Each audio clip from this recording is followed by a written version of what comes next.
cómo hacer una fogata con materiales que tengas a la mano. Aquí ando trabajando y aquí andamos rejuntando la piedra. Con eso hice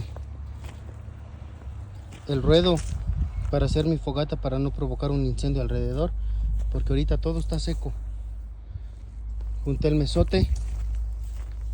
Si sabes en otro lugar cómo le llama, comenta en mi video.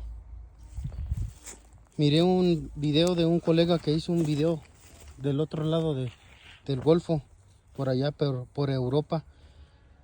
Tiene millones de vistas, nomás que estaba bien mamalón el paisaje, estaba a un lado de un arroyo y toda la cosa.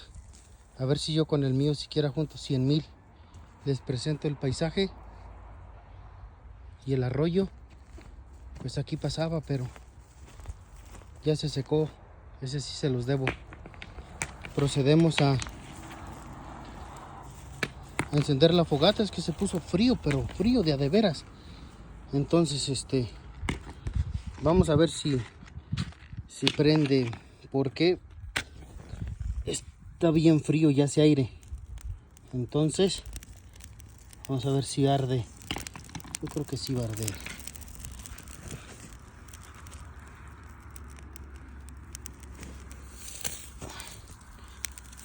Yo le puse de este pastito abajo.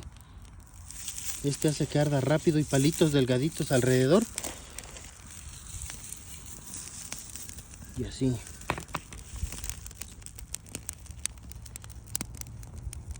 Suscríbanse a mi canal, denle like, comenten para crecer. Yo sé que la raza mexicana es chingona, es cabrona. Primero Dios, vamos a crecer, vamos a seguir adelante. Ahorita prende, ahorita prende.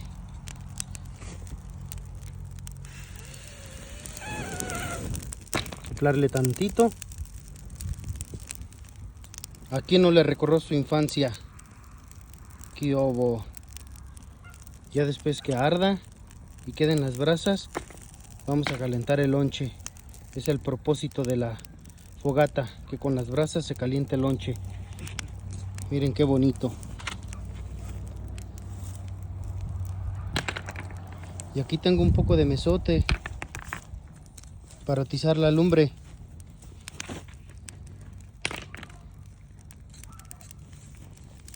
Miren qué bonito.